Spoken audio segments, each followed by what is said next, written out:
Hey everybody, welcome back to Devil's Advocate with Rosebud Baker. I'm Rosebud Baker. I'm sorry for the shaky recording if you're watching this on video. This week, I'm just waiting for my guest. I'm so excited to invite my guest this week. She's a hilarious comic. She is one of the hosts of the Knitting Factory show in Brooklyn, in New York, which she took over along with Sydney Washington and Marie Faustin. It was Hannibal Buress's show, and every week they do it. It's free, obviously because of the pandemic. It hasn't been going on right now, but it's one of the most well-known shows in New York, and one of the absolute best. She's also been all over TV. She's been all over Sirius XM. She's got her own podcast, and I am so excited to welcome her, Aminah Imani, everybody.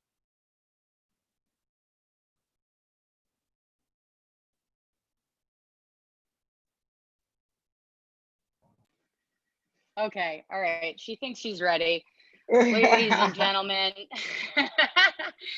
Aminah Imani's here. Thank you, Aminah. Thank you for having me, Rose. What's going on? I love it. I've become well acquainted with this corner of your apartment. Oh, you see it, girl. This is the best. This is the best part of the apartment. Or if my son was home and he was asleep, I would go in the kitchen and the wall would be red. So it's you either get the red wall or the blue wall with my thriving plants. Yeah, I've noticed. I'm like, how many plants have you purchased in the midst of all of this? So I've purchased two. I've only purchased two. I already had 1, 2, 3, 4, 5, 6. Was the big plant a new purchase? No. So this has been in my apartment for a little over a year and a half. Oh, okay. My dad, I didn't have any, and I just bought so many goddamn plants because I'm like, you can't like be inside this long without them. Well, it makes it better. And honestly, so my dad brought one of these leaves over. He just brought one. I put it in water for like 2 months, and then it sprouted, and then I put it in soil, and then from there, now I have a tree. Holy shit. Yeah. So you're like a gardener.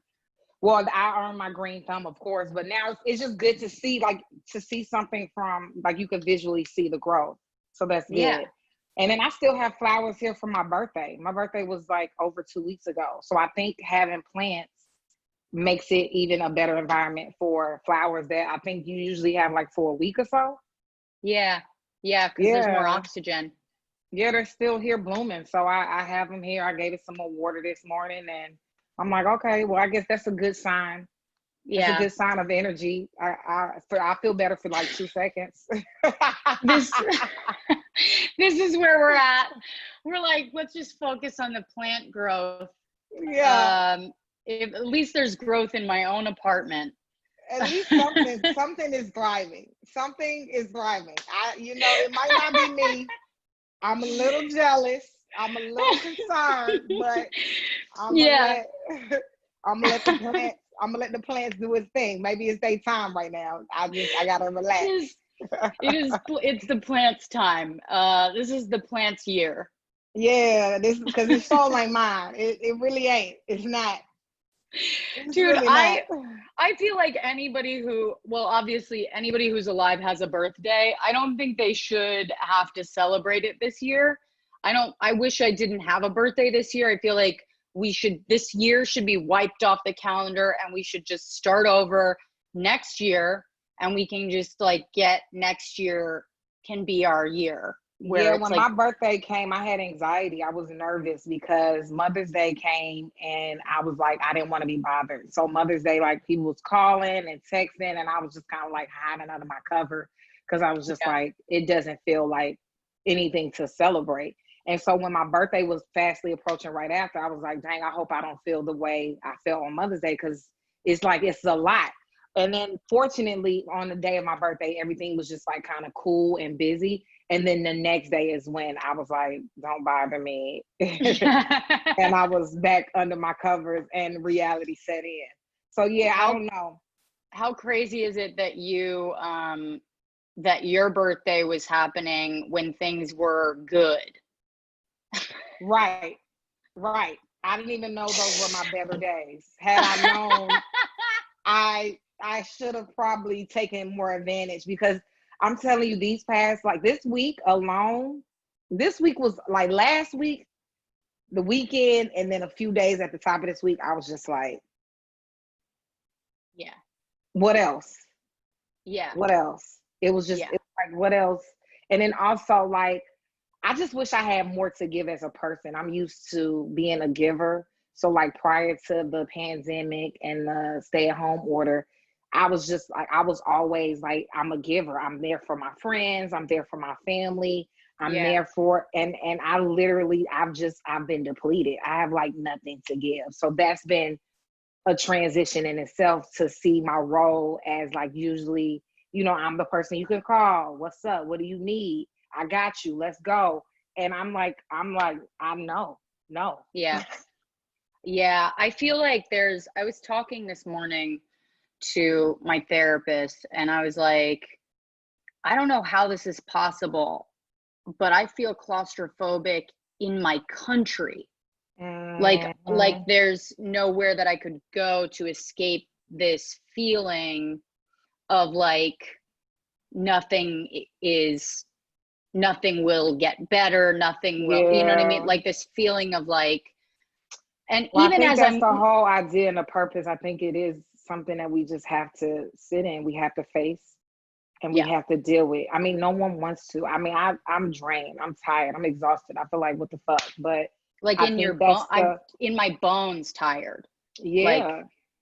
yeah, I know. I feel like this is like just a necessary time, Mm. like, and obviously, like, I want to get into this because it's like, I don't know. I was like really hesitant about podcasting at all, Mm-hmm. and Right. I was like, maybe there's just nothing, maybe now is like a time to just be quiet and like, and on the one hand, I do think it is a time to be quiet. But on the other hand, it's also a time to be speaking out and so it's like both things are happening at once. And that's why I was like, okay, well, I'll bring Aminah on because you and I I've always been able to talk to you about deep shit. Like it's never been a thing where you're not like afraid to talk about real shit. Mm-hmm. And that was one of the reasons why I really wanted to have you on as a guest. And it's kind of appropriate that it worked out because you were booked before all of this happened. Right. And it's kind of appropriate that it worked out Yeah, like I this just got way. tired of like doing nothing. I've been so unproductive. It's ridiculous. So that's why I was like, let me hit up Rosebud, see what she got going on. Because I remember you had hit me up before to see what we could do together. So Yeah. that's why I'm always game. But I do want to say that I don't think, for everybody who's feeling like there's a right way versus a wrong way to handle a lot of things, I get that there are things that you should and shouldn't do during these times. But when it comes to creating, when it comes to using your platform, I think those are all things that for that individual to decide on which to do. So, because Right. even before all of this, like I unplugged, Rose. I deleted every social media app. I wasn't saying much. And, people reached out and called because that wasn't like me or whatever, to see what was going on. But then also other people's just like, your silence is, it's like, and then it was like, like people stepping on you in a space of like, okay, if you feel like this is how you should be handling all of this news and unjust matters, fine. But don't push that on everybody, because you really don't know what's happening. You don't know what And they're dealing with. And so right. that I do want to say that, because some people are like, you shouldn't be, that's selfish to be promoting this, or other people are like, stop posting selfies. And it's just, I just wanted to be clear that when it comes to that, you got to really give people their space. Yeah, I I believe think that. yeah, I think there's like there's no one in charge. So it's like the kids are running the house. Right. And the kids are trying to govern each other. And I grew up in that family, so I know what that is. And I understand the impulse to want to tell people what to do or how to feel or how to act. But truth is, like, this is a collective trauma that we're going through, and a lot of shit is being excavated. You know, I think the first thing that was being excavated was the fear, you know, everything in the pandemic, like all this fear was coming up for people. And now I think like hatred and division and all of these like illusions that we've kind of built our society around, right, are all kind of coming up, and they're on display. And people are going to react to that in a lot of different ways. A lot of people are going to take a step back and kind of look within themselves. And I hope that they are. Yeah. Some people are going to completely just detach from it and pretend it's not happening. And I think that's like more of an indicator of how old those people are spiritually than anything else. You know, like there's people that I'm like, I would be mad at you, but you're a child.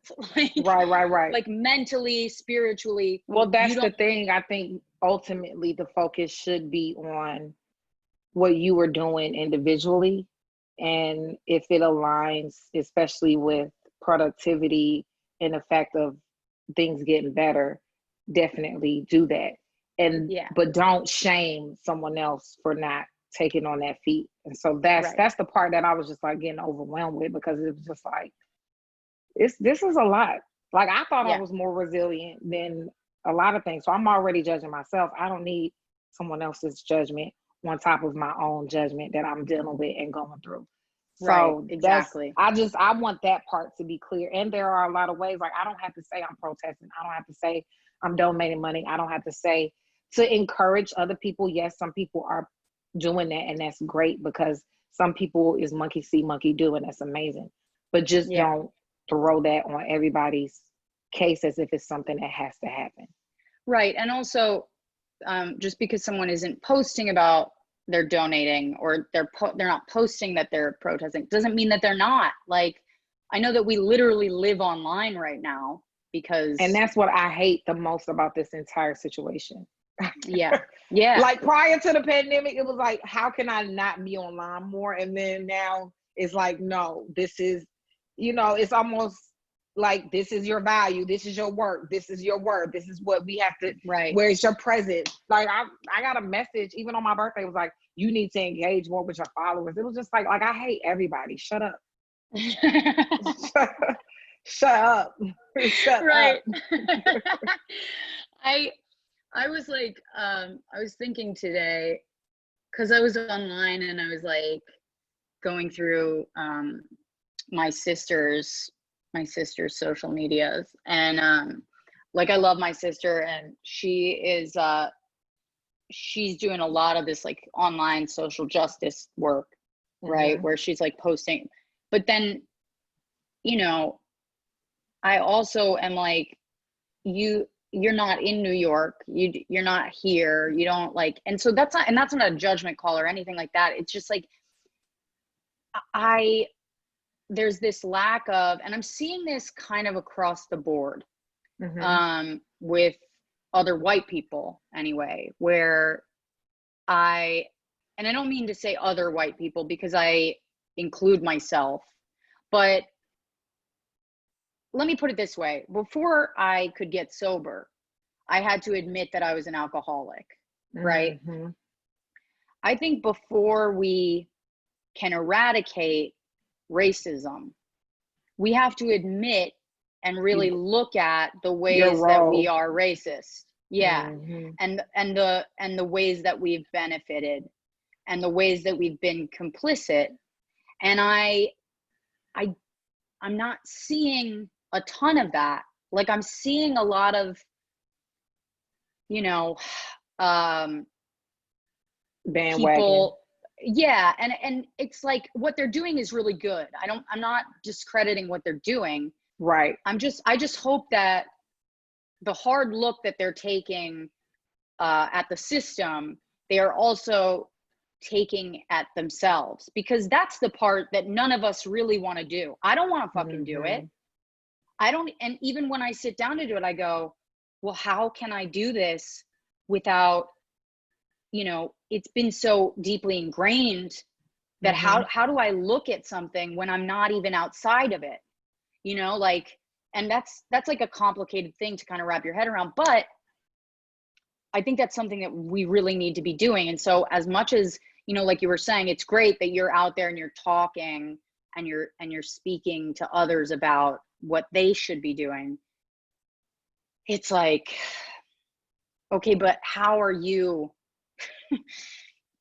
don't not include yourself in like the thing, Yeah. And that's like something that I feel like you can only really be said on a podcast, because you can't fucking post that. Like, it's too complicated of a conversation to have. Well, I mean, I feel like the opening statement was said eloquently. Don't remove yourself from the criticism that is necessary for things to change. Right. That sums it up. I think even on it's like I think about feminism, right? And I go, okay, I'm a feminist, but how much have I benefited from misogyny? What parts of misogyny do I not want to let go of?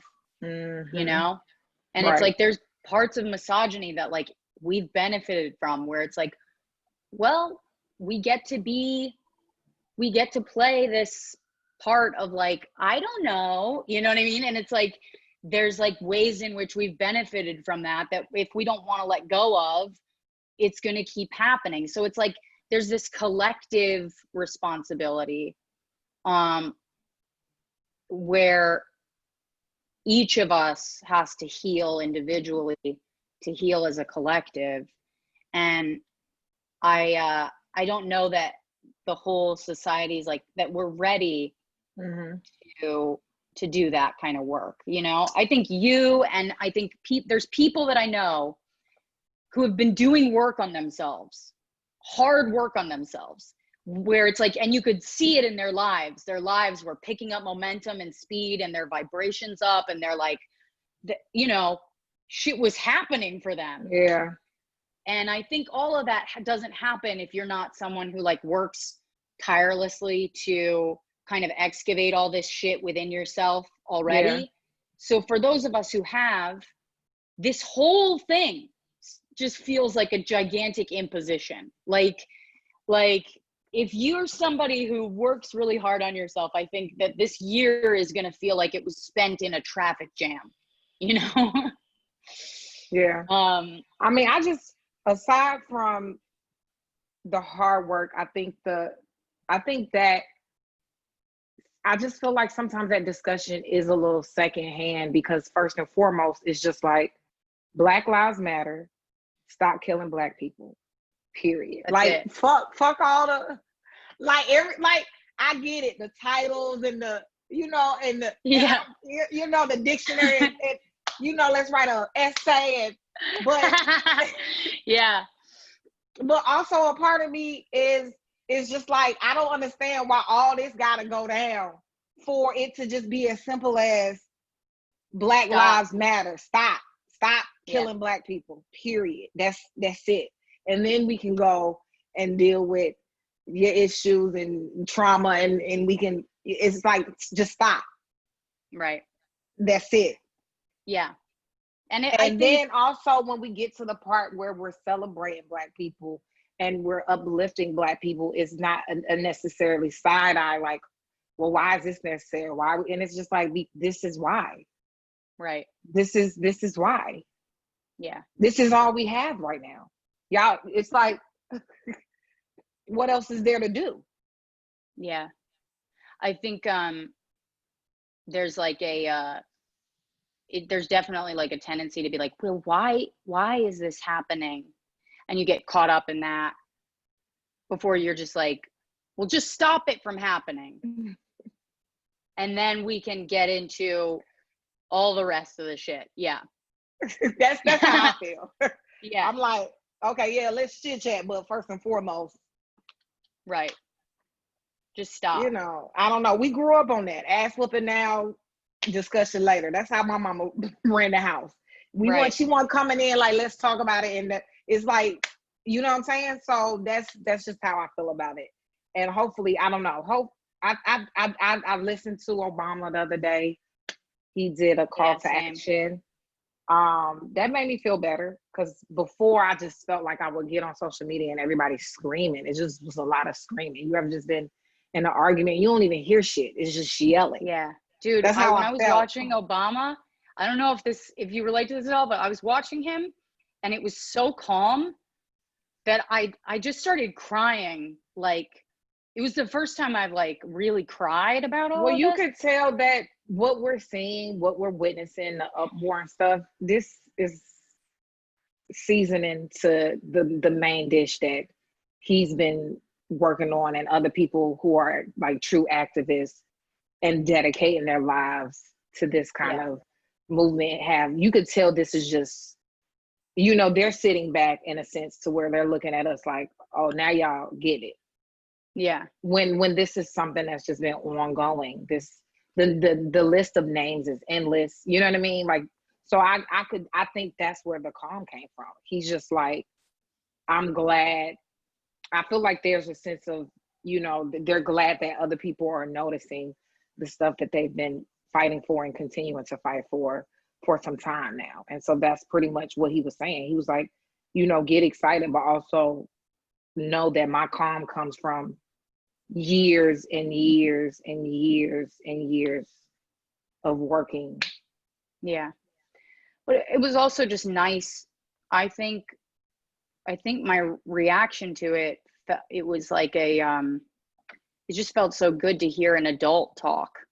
Mm-hmm. You know, like someone, just to hear like someone be like, okay, this isn't the 60s. We have made progress.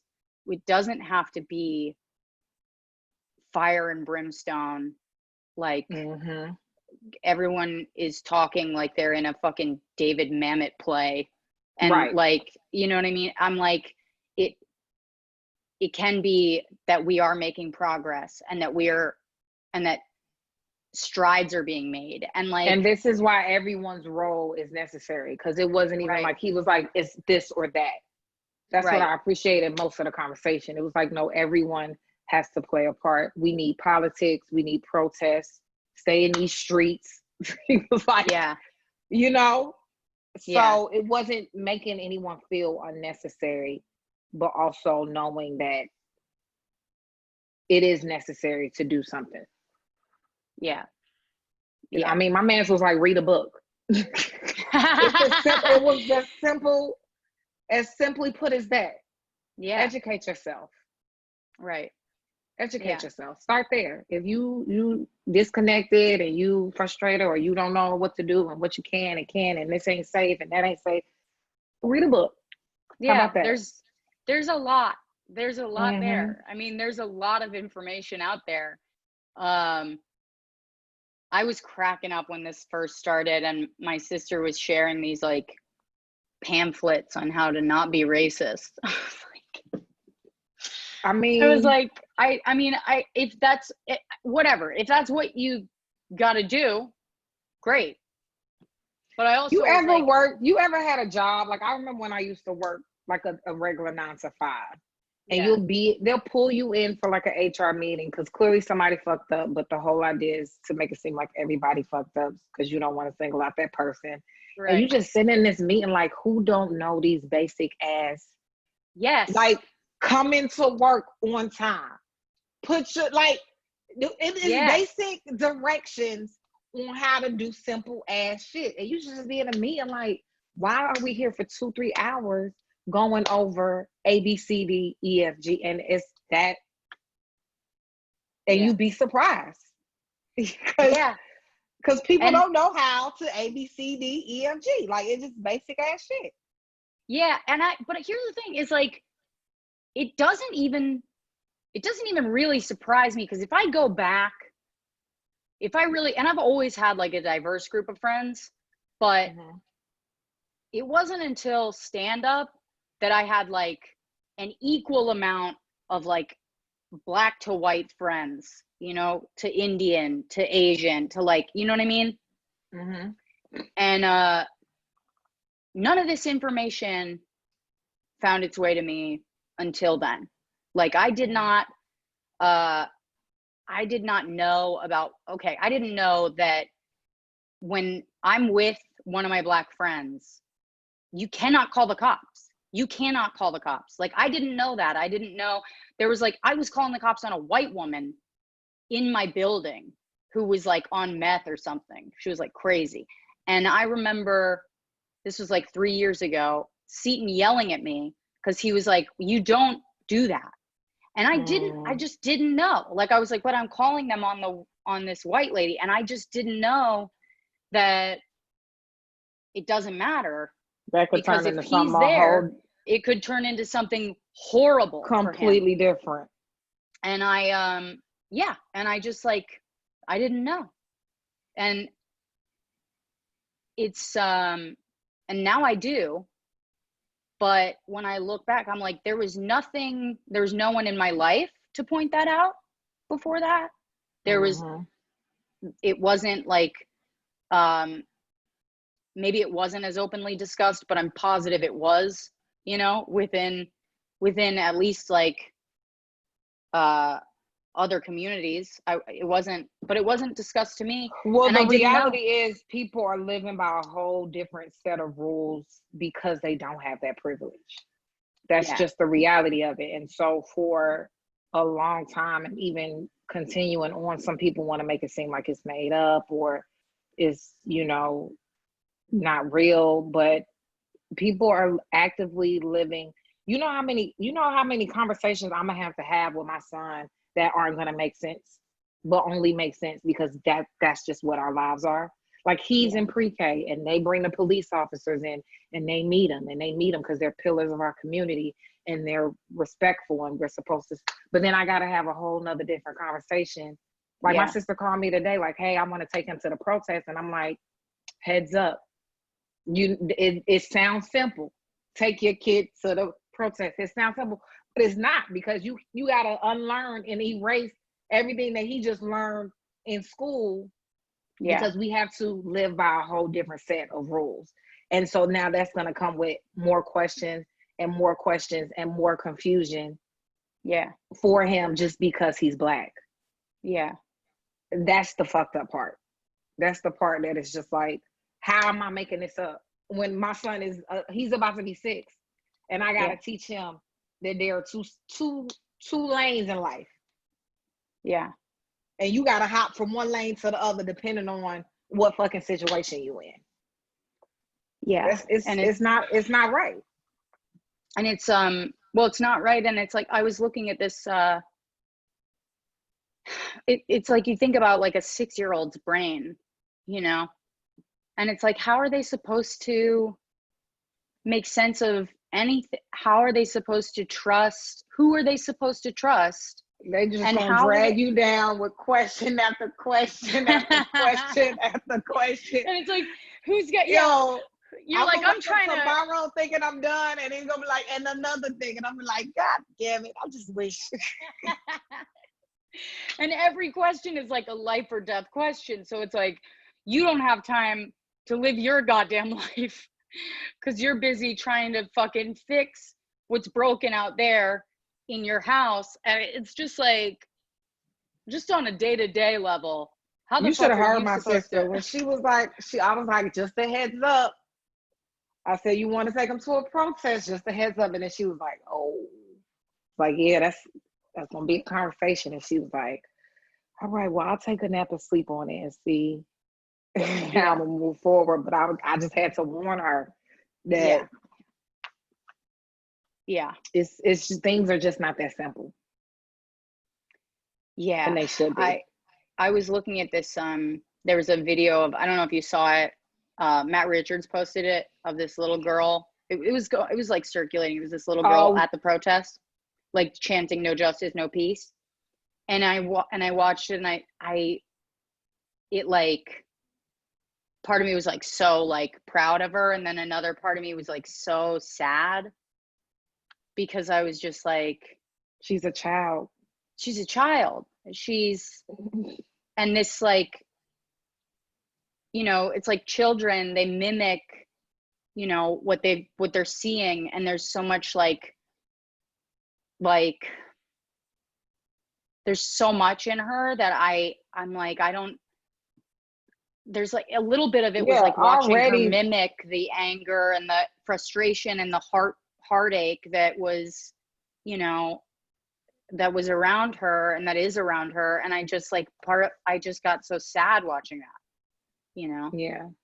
I was just like, I mean, I know that everyone was like, yeah, but Well, that's the then I thing. got Some sad. people are praising it, but also like, I don't know. And I talk to my friends about their upbringing versus my upbringing. And in a sense, even the things that I implement in my son and what we have already discussed in his 6 years of life is like, some people would criticize and be like, well, let him be a child. He's a kid. Let him. And it's like a sense of innocence that you should be able to live as a child. You should be able to your mind should be able to be in the clouds for some Yeah. time, right? Like that's the idea of being a child. You should be able to imagine and play and just fluff your way, like just be weightless in a sense. Yeah. So watching that video, that's the complete opposite of that Yeah. idea. Yeah. She doesn't have that. Yeah. That's It ain't what no really, weightless. It's a weight. It's a weight on her. right. The innocence has lifted. Yeah. And she's so tiny. I mean, she's like a tiny, I just was like, no, like and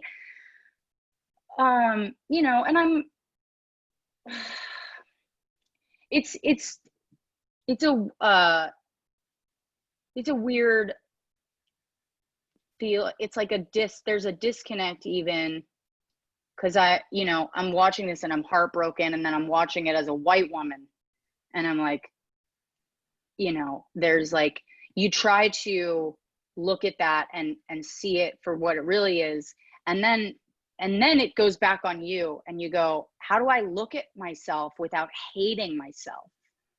Like, because I think there is guilt in general, like white guilt is kind of the thing that keeps white people from admitting that they are a part of the problem, because it's like, you can't fix shit if you're just busy being guilty, because then you're going to just ask people to forgive you, Right.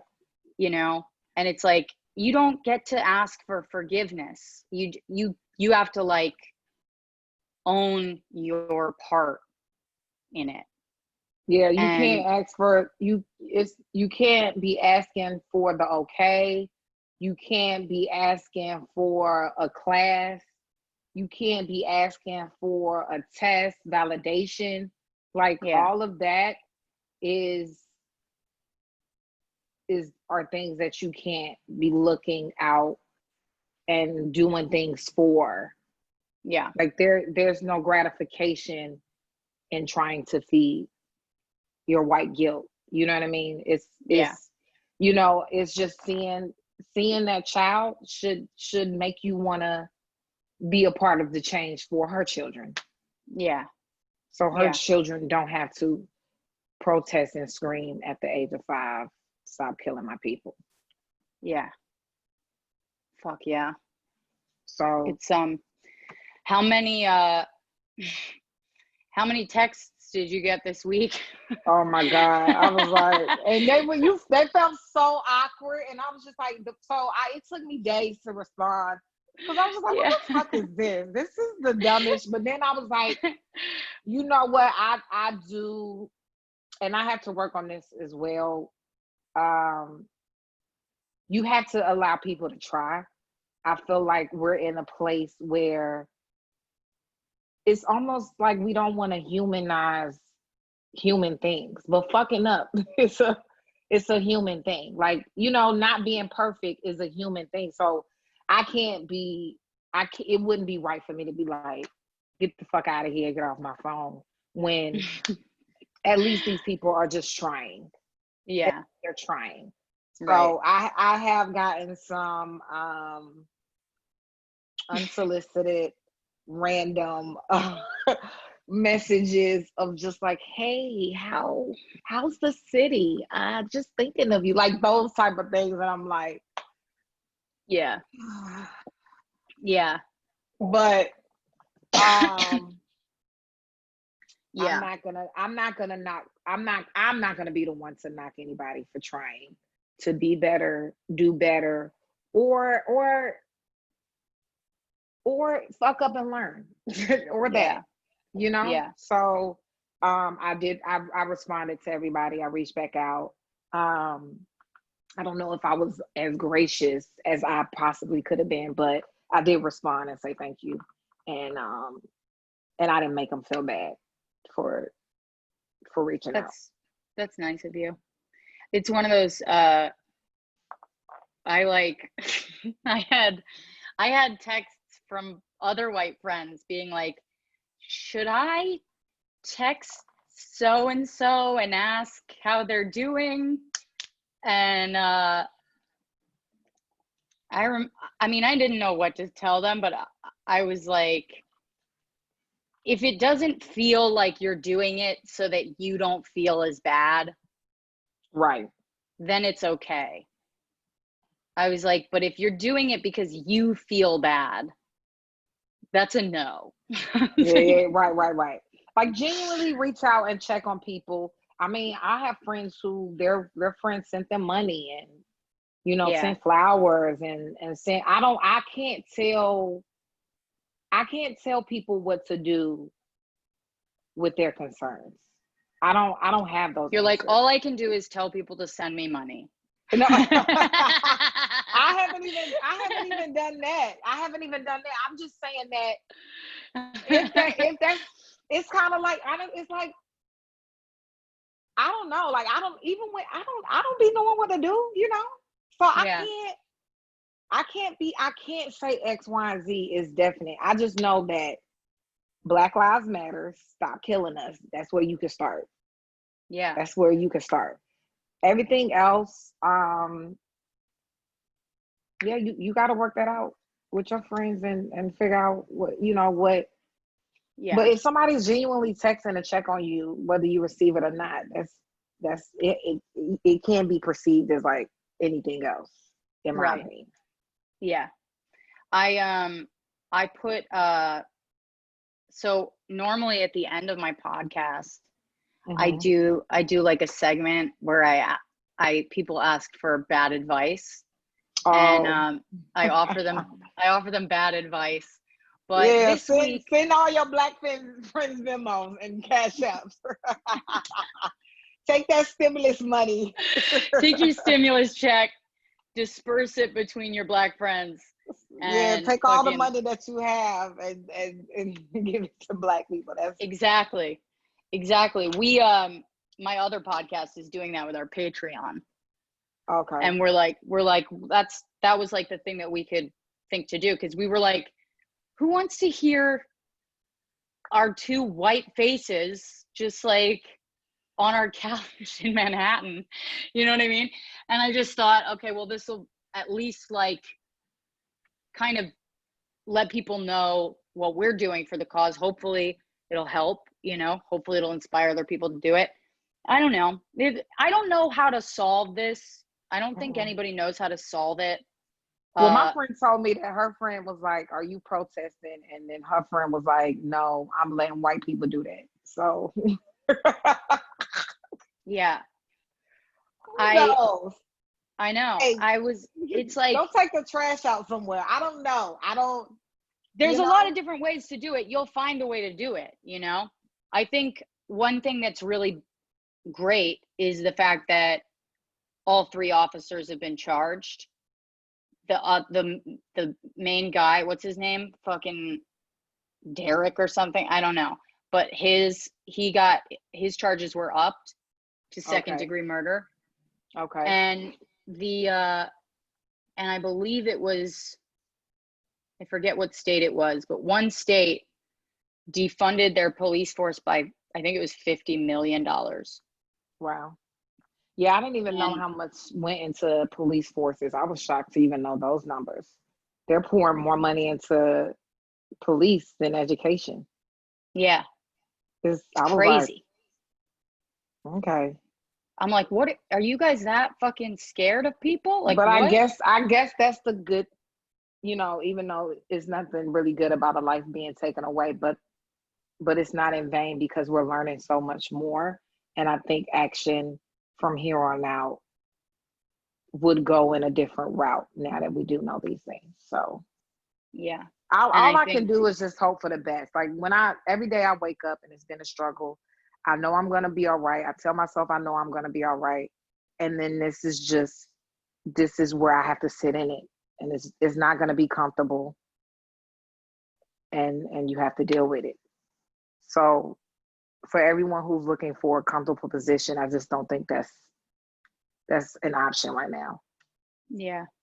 If you're looking for a comfortable space, it's just not, this is not our time to be comfortable, obviously, in so many ways. Yeah. So. And it's like, I don't think, I mean, being comfortable, it's kind of overrated, you know?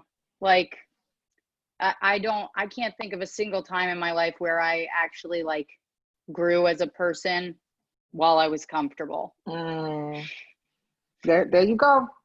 You know, like every moment in my life that led to something good came out of a period of like kicking yourself, being on your face. Discomfort. Yeah. Deep discomfort. And so I think this is like, ultimately, it's hard to look at this time as a good time, but it's definitely easy to look at it as a productive time. Yeah. And I think it being productive is good. And I had a sister who passed away who, when she died, she drowned, and it was like her death was preventable, but rest in peace. But there's like so the pool companies, like she died in a jacuzzi, right? And I'm sorry to like put this, I'm not trying to bring you down or anything, but like she died, the pool companies could have had these covers for their drains, right? But they didn't. And it wasn't a law that they had to. And she drowned in, she couldn't escape the suction of this drain. And that's how she drowned. Wow. And when she died, my mom fought for legislation to make sure that that every single pool had to legally, if you were going to have a pool in your backyard or in your business or whatever, it had to have these covers on it, because she wasn't the first child to die from this. But because of who my family is, because of like my granddad, who was like Secretary of State, she was, from the time that she started fighting for laws to change, she got a law passed within a year and a half. And the only reason that happened was because of who my granddad was. And it was the first time that I was like really met face to face with like my own privilege, because I was sitting in the Oval Office. So we need to call your mama to get some legislation back. And believe me, you got the wrong person on the podcast. We need to get your mama on the podcast. Believe me, I have already I reached out to my granddad and I was like, you have a Black grandchild, great grandchild, 2 Black great grandchildren that are that need you, and then I saw that George Bush put out that statement this week being like, we need to fight for racial equality. We need to stop he said in effect that he was supporting the Black Lives Matter movement without actually saying Black Lives Matter, which it's like, why can't you just say that? But I think if you're a white person in this country, I don't know how, I don't, it's not right, but your voice is somehow louder, and acknowledging that and using it for good is part of your responsibility right now. I think if you're white and you need to be speaking out. And that's one of those things where I'm like, yeah, you shouldn't be forcing anybody who's directly affected by this to be speaking on it, because it's like there's a whole lot of complicated emotions around that. But when it comes to like, if you're white in this country, you got to speak out about it, because that's just how I feel anyway. People are going to react to that differently, but I'm like, just fucking say it. Just like be out there, say Black Lives Matter, be on the right fucking side of history, and it's fucking easy, you know? Anyway, that's my fucking PR campaign. Yeah. You're like, okay. Well, no, my thing is, you just, I don't know, Rose. I don't know. What? I don't know, but keep having these conversations, keep educating yourself, stand up for what's right. I think the fact of it is, it is personal, and it should be personal even for white people. Grandkids, friends, cousins, all of that. Like this is everybody's problem. Yeah. No, absolutely. And I'm like, I hope I made that clear. I don't want to, it's like, and if I didn't, tell me, because No, I'm just adding on to what you were saying, but also just saying that I can't tell people what to do. Yeah. I'm hoping, but I'm just saying that if you don't think that this does affect you, that's the problem. Right. Yeah. It's like there was that girl who was like fighting with her parents. Did you see that? That girl, Haley? Mm-mm. She was like arguing with her parents about Black Lives Matter. And,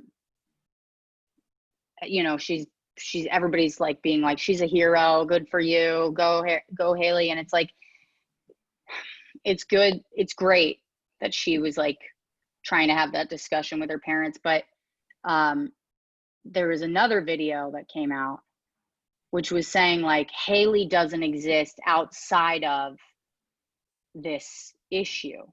Like they were talking about Black people as if they weren't also people. Do you know what I mean? Yeah. It's like, these are your people. These are our people. It's like, so that's where and it's where I started the podcast. It's like, that's what I'm frustrated about. It's like, let's keep, a lot of this conversation needs to be about whiteness and what that involves, because why, I don't know. It's like this separation and the illusion of separation is so powerful that people don't see themselves as part of that. This is all of our grief, right? This is like humanity's fucking problem. Yeah, that's real. All right, let's get into so today we're not going to do bad advice. We're going to give actual advice, because I feel like there's enough bad advice. There's enough bad advice out there. All right. So there's a couple of questions here. I'm going to read you a couple of them. Okay. One, I'm almost 24, about to graduate, but I don't feel any sort of passion towards anything. Help. That's the one question. A little tone deaf. How can teachers support Black Lives Matter? Okay. So wait, do I just pick one or do I respond to all of them? We're gonna pick one. Okay. People asking how they can help. Youth from urban areas need jobs and access. They need options. I don't even know what this person's saying. This person's just giving me advice. Yeah. That's a man, obviously. I can't. Create jobs, bro. I'm like, okay, cool. Just start my own economy. Yeah. Okay, hold on a second. Jesus Christ. People don't understand how the question feature works on Instagram. They don't get it. Or they don't know how to ask a woman a question. Here's another one. Is it weird that my boyfriend won't show me a picture of his ex-girlfriend? That kind of grabs weird me. that what? She said her boyfriend won't show her a picture of his ex-girlfriend. Oh yeah, that is weird. But also, she should have been having pictures. Yeah, you should have already. Yeah, like done some you digging. ain't doing your job right, sis. I'm like, what about the internet? Okay, so is it weird that my boyfriend won't show me a picture of his ex-girlfriend? How can teachers support Black Lives Matter? I'm almost 24, about to graduate, but don't feel any sort of passion towards anything. Please help. Those are the three questions we have to. Well, to the passionless 24-year-old, just keep doing everything. Just keep doing anything. Yeah, I mean, I would say just do it. Like if you don't know, you have to find out, and the only way you'll find out is by trying some everything. Yeah, that just sounds like somebody who's overthinking their feelings. Yeah, but I mean, it's real to think that you should know or be in a certain position at any age. Because look at me, I'm 33, and it's like you would think that I would have everything down to the T and written out and prophesied, but it's gonna be a journey, and it still has been a journey, and I'm still figuring shit out. So. Oh my God, yeah. I thought I would own land at this point. I still haven't filed taxes this year. Oh wow. So there's that. Yeah. Teachers, Black Lives Matter, educate. It's a lot of some things that frustrate me even with my son's school is it's too many Disney movies. You know what I'm saying? Like I love Disney for the aspect of like they're trying to reveal things and people for whatever reasons, but sometimes it's a little too gentle and a little too animated. You know what I mean? Like just be real and have real conversations with your students. To the extent that of course, you're allowed to not trying to project their thoughts on them, but give an open and honest space. I don't think sometimes the classrooms have that. Yeah, I think classrooms, there's just it sucks for teachers too, because it's like, yeah, you're stuck in this kind of like, you want to be like Robin Williams in fucking Dead Poets Society, and you walk in and they're like, no, that's not gonna fly here. And it's so funny that in that movie, like he's like a great teacher and all of his students just end up killing themselves. All of it. Wait, what is this? Dead Society? Dead Poets Society. He teaches. He's an English teacher. You got to watch this movie. He's an English teacher. I'm on my list now. Yeah, and he. But I love Robin Williams, so it's like. Oh my God, this is one of his best movies, and he like goes in and he's like teaching at this prep school, and he teaches these kids about like passion and like truth and like what life means, and they just start spinning out, and they, by the end, they like one of them's killed themselves and he's dead, and it's just like everyone is just like they have, it's like the knowledge for them is too much, and they just, I mean, sorry I ruined it, anybody who hasn't seen Dead Poet Society, I ruined it, but it's still worth watching the movie. The teacher's gonna be like, so where, how? Yeah, this did turn into bad advice after all. Yeah. And I don't, this podcast not even live, but I just got $25 from one of my white friends on Venmo. There you go. There you go. Let them know what your Venmo is so they can send you money. Put it out there, Aminah. Aminah Imani, AMINAHIMANI. Say get whatever the fuck you want. $25. So you guys, if you're a listener, I want you to Venmo Aminah, and you Venmo her whatever you can, and put it under BLM. Yeah, I've been doing a lot of funds online, so I'll just keep paying it forward. Because I've been seeing some real bad images of people who have been out there to protest and it didn't end peacefully, and they whole faces swollen, and it's just, yeah, it's like horrifying. Yeah, like what the fuck? Like I can't believe, like every day I wake up and I'm still in shock that this is what life is. Yeah, no, I woke up this morning and I just went, not again. I literally said that this morning when I woke up, and it was just, I just woke up. Nothing was. Which should be something that you should be thankful for and appreciative, and kind of like, all right, cool, let's get to it. But it's also just it's a dark cloud on top of that. Yeah, it's hard not to downshift into thinking that this is normal, because it's not. And it's like, we got to remember, it's important to be protesting and putting money where you can to help victims, like peaceful protesters that have been thrown in jail or that have been tear gassed, or anyone that's been hurt in the process, the law funds that, getting people lawyers. But it's also really important to just like wake up and like work out, you know what I mean? Like get some of this energy out of your body. If I don't work out, I'm learning that I have to. Like at this point, it's like a life support. Yeah.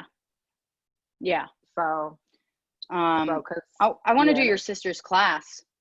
Oh yeah. Can you DM her? Do you have her information? I don't, but I usually repost her. Yeah. She teaches. You should let people know on the podcast, because she teaches virtual classes. Yeah, she's a personal trainer, and honestly, I look at my sister every day and I'm in awe. Like, she has continued to work since the beginning of this quarantine, and she dedicates herself, and she gives her business, and she gets and they're coming people. So she's a certified personal trainer. Her Instagram is Zadia Murphy, so ZADIA MURPHY. And like even if you go to her page, it's workouts, tips. I'm just in awe at her dedication. Like, my sister is the class continued. Is the class she has classes every day. She has classes every day. She has certain times, so you just you reach out to her and let her know what you want to do, and she has a website where you could sign up and all that good stuff. So hell yeah, that's awesome. Yeah, I'll definitely check her out. I will. Yeah. I'm like, she's been keeping me in line mentally without even like saying I'm keeping you in line. But it's just like, she'd be like, where you at? You're not coming to, and I'm like, oh yeah, you're right. But it makes a huge difference. Yeah, it makes a huge difference. So yeah, well, support her. You guys support her. It's Zadia Murphy. That's ZADIA MURPHY on Instagram. Yep. So follow Aminah's sister. And then, Aminah, do you have anything you want to plug? You're still being a helper. Girl, not. I don't really right now. I've just been, and me and my friend just talked about this earlier today. I've been having to do a major self check-in. So every day comes as a different surprise of what I'm dealing with and what I'm mad about. So I just been kind of just taking that time and just been and sitting with myself. But every Monday I do record the podcast, 6 Foot Nothing podcast, with Monroe, Derek, Dave, me, Wynn, Chloe, and Reggie. And that's on my website, AminahImani.com. You actually could just go and it's 6 Foot Nothing at the top and all the episodes are there. So if you want to listen to, we had a similar check-in this Monday, so that I just posted that on my website. And we talked about, some of our feelings and emotions about everything that's been going on. And so that's been good for me to do. Like, that's something that I've just been committed to do regardless. But, you know how comics are. So just, it's 7 of us and we talk about some of everything, whether it might be a little too funny, brutally, but it's honest and it's us. So I look forward to that. So y'all can check that out. That's great. That's awesome. Okay. And then on Instagram, Twitter? Yeah, I'm on Twitter. Everything's Aminah Imani. So everything is AMINAHIMANI. So my website, Instagram, Twitter, Facebook. I'll be back with a presence, but I'm there. And support Black businesses. That's what I guess that's some of the advice we can give to some of the people who are asking for advice. That is one thing. I get candles, so I post about that stuff too. I buy candles, beauty products, all types of stuff. So yeah. All right. So you guys heard it. You guys heard it. Aminah Imani on Instagram, Twitter. You can listen to her podcast, 6 Foot Nothing, and that's available on her website, AminahImani.com. You guys, thank you so much for tuning in this week. And thanks for sticking with me. I know I took last week off. It just felt like a week to listen. So I wanted to sit back and support Black Lives Matter. You can donate to the bail funds in Minnesota, Brooklyn, Los Angeles, all over the country. And if you want, you can follow, you guys know this, but you can follow me at Rosebud Baker on Instagram, Twitter. If you'd like, you can write in for bad advice, DevilsAdvocatePod.ATC @gmail.com. And you can follow the podcast on Instagram, DevilsAdvocatePod.ATC. Thank you so much for listening. Aminah, thanks for coming. I appreciate it. Thanks for having me, Rose. Yeah. All right. Bye, sis. Bye. Bye.